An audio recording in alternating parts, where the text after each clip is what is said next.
You reach for it without thinking. A spoonful into your morning coffee, a pinch into the sauce, a wrapper torn open before you've even sat down. It's so ordinary now, so completely woven into the fabric of daily life, that you've probably never stopped to ask where it actually came from. But here's what's strange. The thing in your kitchen right now, that white, crystalline powder, was once worth more than gold by weight. Men died to grow it. Empires were built on it. And the science that was supposed to warn you about it was quietly buried by the people selling it to you. Sugar didn't just sweeten your food, it rewired the world. And the answer to how that happened changes more than you'd expect. History hiding in plain sight. That's what this channel is about. And sugar might be the best example we've ever done. Because here's what most people assume. Sugar is just food. A simple carbohydrate, something humans have always eaten in roughly the quantities we eat now. It sounds reasonable. Fruit is sweet. Honey exists. Surely sugar is just a natural part of the human diet scaled up. But that assumption collapses the moment you look at the numbers. For most of recorded history, the average European consumed close to 0 refined sugar per year. By 1700, that number had crept to roughly 4 pounds annually. Today, it's hovering near 77 pounds per person per year in the United States alone. That isn't scaling up a natural behavior, that is something else entirely. And to understand what it is, you have to go back 10,000 years, to an island most people couldn't place on a map. Picture New Guinea, roughly 8,000 BC. Someone, and we'll never know their name, bites into a raw stalk of wild sugarcane and tastes something entirely unlike anything they've encountered before. That moment, small as it was, set a chain in motion that would take 10 millennia to fully unravel. Sugarcane cultivation spread slowly westward, island by island, until it reached the Indian subcontinent around 3,500 BC.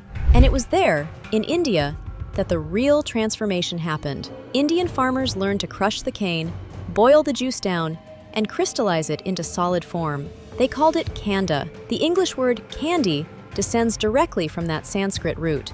For centuries, India controlled the process. Sugar was medicinal, ceremonial, rare. Then came 326 BC. Alexander the Great's army reaches the Punjab. His general, Nearchus, records his men encountering a reed that produces honey without bees. They brought the knowledge westward, but the technology stayed locked in the east. Arab chemists and traders, between the 7th and 13th centuries, cracked the refinement process wide open. They developed techniques to produce sugar that was whiter, finer, and far more shelf-stable than anything India had achieved. They built a trade network stretching from Persia to the Mediterranean, and when the Crusaders arrived in the Levant in 1096, they encountered it for the first time. They called it sweet salt. They shipped it home to Europe, and within a generation, the continent was obsessed. This is where the price of that obsession starts to climb. Here's the assumption that almost everyone makes about sugar and slavery, that it was an unfortunate byproduct. A historical tragedy, yes, but essentially the result of economic convenience. Labor was needed. Enslaved people were cheaper. That framing sounds reasonable, and it is completely wrong. Sugar didn't merely use slavery as a labor solution. Sugar created the modern slave trade as an industrial system. The numbers are staggering. Roughly 12.5 million enslaved Africans were transported across the Atlantic. Historians estimate that around 70% of them, the majority, were sent specifically to sugar-producing regions.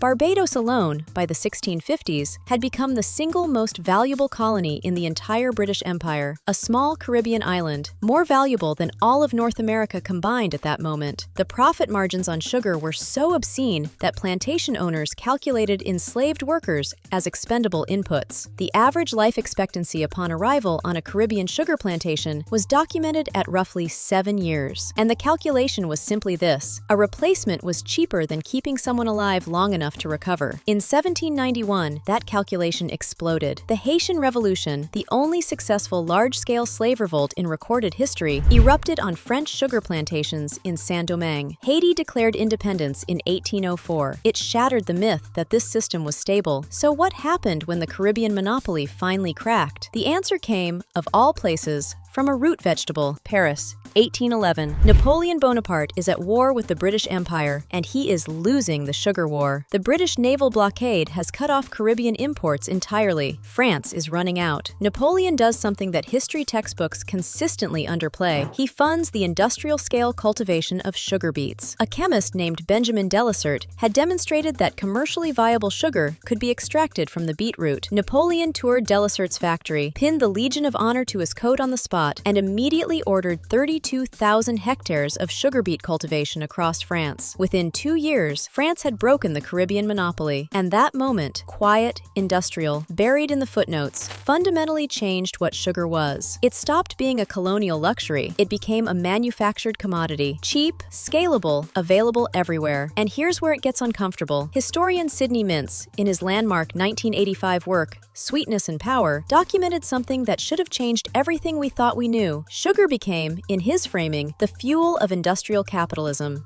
Factory owners gave workers sugar-heavy foods, treacle, sweet tea, cheap jams, because the calories were immediate and the cost was minimal. Sugar wasn't feeding the working class.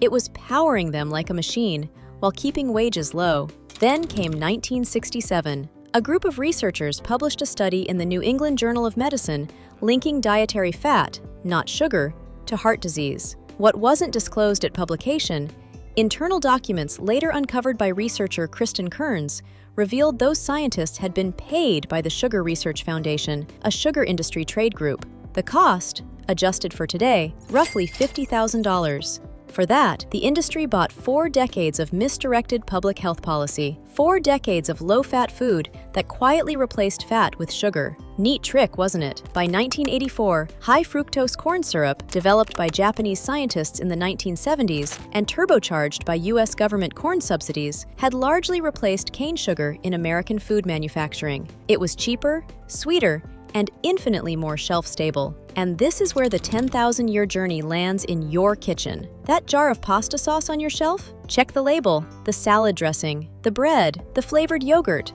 Sugar, or its industrial cousin, is in places you'd never think to look. Because for decades, the industry's entire strategy was to make sure you wouldn't look. Some countries are pushing back. Mexico, the UK, Berkeley, Philadelphia. Sugar taxes, imperfect and contested as they are, signal something. We are slowly beginning to reckon with what this substance actually is and what was done to make it this cheap and this everywhere. That reckoning is long overdue, and it started, quietly, with a stalk of grass on a Pacific island. So the next time you tear open a packet, or lift that spoon, or reach for something sweet without even noticing you've done it, consider what it took to get there. 10,000 years, continents reshaped, millions of lives spent, science purchased and buried, all so that the thing in your hand could cost almost nothing. The sweetest things often have the bitterest origins. If this changed how you see something you use every day, drop a comment below. What everyday object do you think has a history nobody talks about? We'd love to make it next. This is Object Lore. The history of the world is hiding in plain sight. Until next time.